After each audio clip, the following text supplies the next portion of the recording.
Welcome to the Love Them Knives channel. Today we're talking about the Kershaw Natrixes with ball bearing pivots, no assisted opening.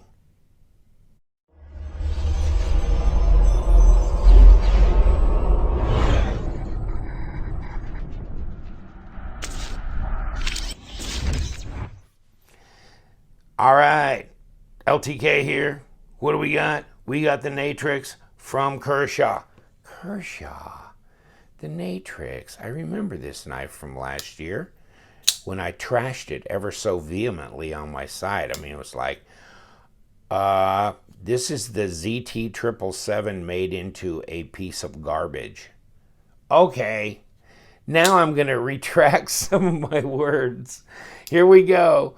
What a difference a year makes. Yeah, here's the thing. I got these because I was going to give them a second chance. And of course, the new ones like the XL, when that comes out, I definitely got to get my hands on it. It better not be an assisted opening. I don't think it will be. Pray to God. But these are currently available on the market. The ones for 2018, the D2 model, copper, XL, others, not out yet, but soon. So, in any case, I got these in any case because they have bearings. Somehow they listened. I did not like the assisted opening. I don't like assisted opening necessarily. If you can have bearings, I prefer that. And these do. And these are a frame lock, subframe lock. And they are light and they're not real big. So in that regard, I would have to recompose my criticism from last year and go, you know, for a light carry knife that's right hand or left hand tip up, deep carry, and it does have that ZT777 look. So that's a great design. I'm not knocking the design. The other thing is you can take these apart pretty easy because the backside of this pivot is going to be captured here. So you're not going to spin the pivot. You put your number 8 Torx in there. You can open it up. Number 6 is on these screws. Of course, you can move the pocket clip left or right. You got this little kind of suspended backspacer in here, and this is a blue G10 with a carbon fiber overlay. So kind of classy looking. Coated blade, long fuller, thumb ramp that's jimped, got a little choil cutaway for sharpening. Okay. And of course, the ever prominent 8CR13 MOV steel that makes you want to pull your hair out and scream at the gods. Please, God Almighty in heaven, stop using this 8CR13 MOV on every freaking knife you put out. Just stop it. Now, these are made in China, okay? And to Kershaw's credit, they have knives made in the U.S. that are 420 HC steel, that are they've done special runs on M390. They've had exclusive from House of Blades of the Link in S35VN and in M390, and I think the Dividend in M390. So I mean, okay, and some of the Kershaw knives are made in the U.S., so I mean that's a good thing. That situation there. These are obviously just little shooters that you can get at Walmart or wherever the big box stores they sell them in. So this is for the working Joe who doesn't want to hassle with it. And most user knives, I mean, first of all, you don't want to pay the price for an M390 blade if you just want to grab this and use it. I mean, use it. So this is nice that I guess it's available in the $30 price range, you know, and this probably in the $40 price range. So, you know, that makes it pretty inexpensive. Check that action out. Yeah. snappy little flipper. I mean, really, the detent is pretty good. I would say that's a 6. I can't fail it. I can't fail it. It's snappy. It's a 6. And that's good. And this one, I got both of these because they're different styles, but they're both bearings. But also just to kind of check, they both have pretty much the same kind of detent. So that's good uniformity, actually. Yeah. And you can't fault the design. I mean, the design's great on these. So they're small. They're lightweight. They're inexpensive. Great design. Okay. And they got bearings. So that kind of finishes it. I think this would be a good little carry. And easy to sharpen. That was the point I was going to make about the M390 or S35. I've sharpened S35. I've sharpened M390. Holy moly. Yeah, if you know, a lot of guys that work with a knife and this and that, I mean, they just want to be able to use it for a while and then maybe stroke it and bring that edge back. And with the, with the super steels, I mean, they hold an edge longer, but the trade-off is they are way more difficult. I get my diamond stones out to sharpen those. So this, no need. So there's the point. There's the point. In any case, whatever you prefer is great. And sure, hey, would I like as close to a 777 with M390 on it and, titanium to be reissued by ZT or somebody? Yeah, I would. It'd be nice. But until then, we're going to have to deal with this. And then hopefully we get some upgraded Natrixes here in a little bit that we can talk about as well. Now, this is not a very big knife, like I'm saying. So how big is it? Well, 3 1/8 here to this bolster, which is 80 millimeters and 7.5 at best and 19 centimeters. So, not very big.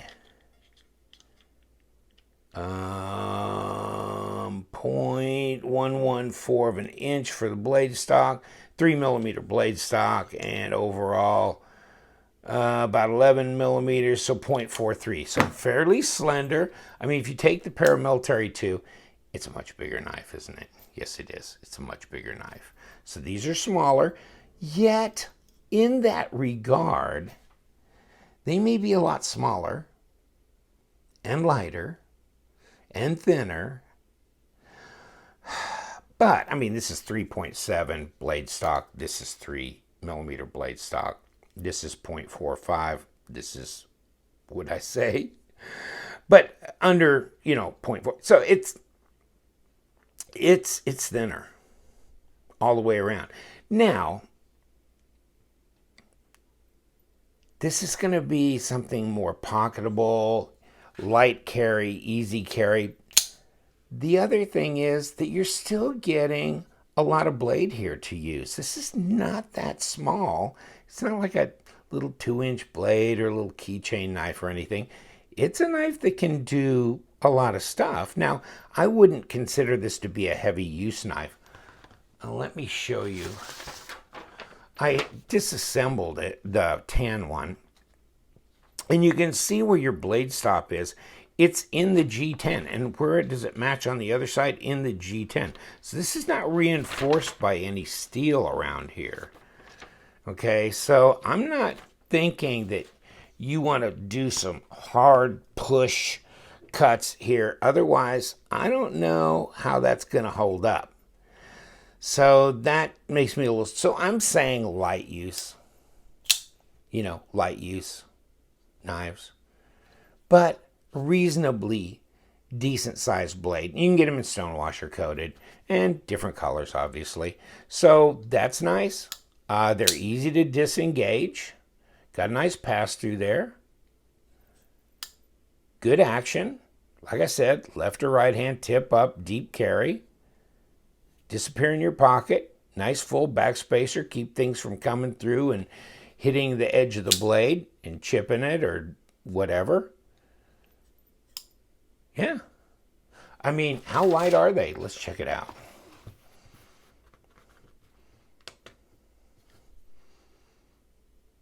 Have a way off here. 81 grams. 2.8 ounces. Oh, I'm sorry. 2.8 ounces. I was looking around the side of the... 2.8 ounces. So, let's check this one out. So that's an ounce lighter than the Paramilitary 2. 2.8. 81.9 grams. Very light. Not real big.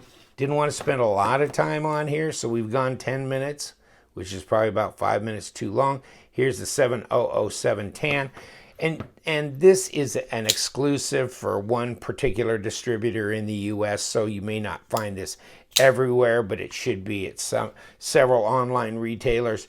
And then this seems to be pretty universal out here, so this is just a regular production model, the 7007 CF. And this one's kind of cool. I'm not sure I'm big for the coated blades, but it does well with this setup with the carbon fiber and everything. It looks a little bit more sophisticated, subdued. I do like the coated blade with this. And there you go, the famous HCR13 MOV. I didn't take this one apart, even though it does seem to have a little bit of lubricant residue out here. But still, you know, boy, don't you like that? I do. Rather than the assisted opening, isn't it so much easier just to do that, to close it one-handed? I think it is. Man. And will they cut something? Well, that one will. Let's try this one out. Okay. So I'd say they're relatively sharp out of the box. And they're easy to sharpen.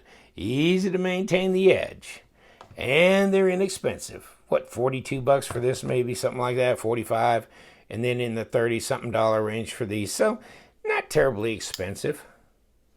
Available almost everywhere.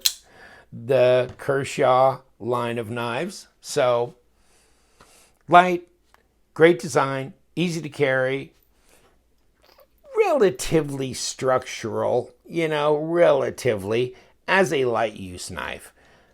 And these, they came centered, even when I put that back together. I mean, yeah, and that one is too. I mean, they're centered. I'm not getting any blade play or lock rock on either of these, so I don't know about your experience, but they seem to be a solid little knife. I do like the design, so I'm all up with it. I'm all up for this and for the price, and I'm not a steel snob, so okay.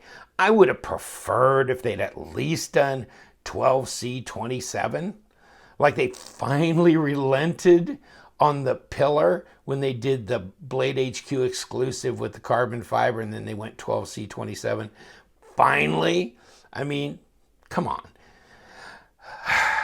In any case, this is what we got.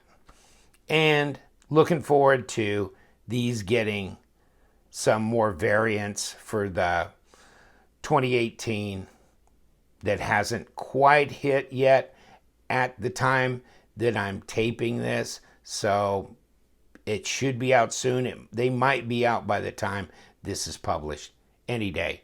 Thanks so much for joining me. Hey, Flanagan, what are you doing, bud? Yep, hanging out with Finian. All right, we got our 2 talisman on the table. Good luck to you guys. Thanks for dropping by to take a look at the Kershaw Natrix. Yes, second time over, we'll have more reviews on the Natrix as they keep coming at us. But goodbye to assisted opening. Hello to ball bearings. It's all good. Yeah, ball bearings. See that? Isn't that wonderful? It just doesn't get any better. You know what we do around here. We love them knives, so you guys stay sharp.